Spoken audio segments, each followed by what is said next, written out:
في كوكب الارض كله. على مدار وجودي في السعوديه هنا لمده 6 سنين عمري ما دخلت اي مصلحه حكوميه، لان مفيش حاجه اسمها مصالح حكوميه. كل حاجاتك بتخلصها اونلاين من على ابلكيشنز بتسهل لك كل مصالحك الحكوميه وكل تعاملاتك بكل سهوله وانت قاعد في البيت.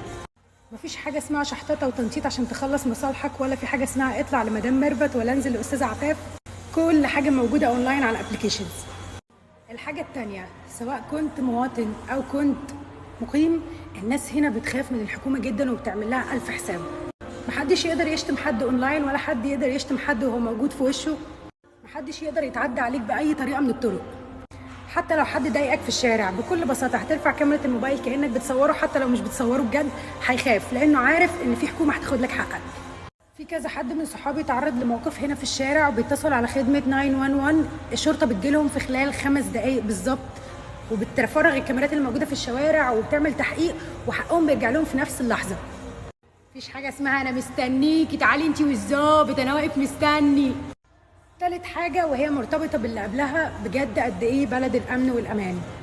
انا بسيب عربيتي مفتوحه، بسيب شقتي مفتوحه. عمر ما في حاجه حصلت لي ان حد تعدى على شقتي او حد تعدى على عربيتي، لان البلد كلها مراقبه بالكاميرات، مراقبه بكاميرات شغاله بجد، مش كاميرا محطوطه ومش شغاله. والحكومه هنا بتحرص جدا ان الكاميرات تكون شغاله في كل مكان، ولو في محل او سوبر ماركت الكاميرا بتاعته مش شغاله دي مخالفه كبيره جدا بتيجي عليهم. خامس حاجة ودي مهمة جدا لحد حابب يجي يحوش فلوس ويمشي، ولو اني متأكدة ان محدش هيجي يعيش في المستوى الاجتماعي هنا او في المستوى الثقافي هنا وهيفكر ان هو يرجع تاني بلده، بس ولكن فرق العملة هنا كويس جدا، لان قيمة العملة عالية شوية، ففرق العملة كويس جدا انك تقدر تحوش فلوس. ده غير انه عن كل البلاد العربية او الخليجية التانية الحاجات هنا الى حد ما تعتبر رخيصه، السكن يعتبر رخيص بالنسبه مقارنه باصحابي اللي عايشين في بلاد خليجيه تانية وبيدفعوا نص الراتب او اكتر في السكن. فهنا هتقدر تحوش فلوس كويسه لان السكن قليل، الاكل والشرب قليل. الحاجه السادسه والسابعه بطلت اعد، لو كنت مصري يا حظك يا هناك، السعوديين بيعشقوا المصريين.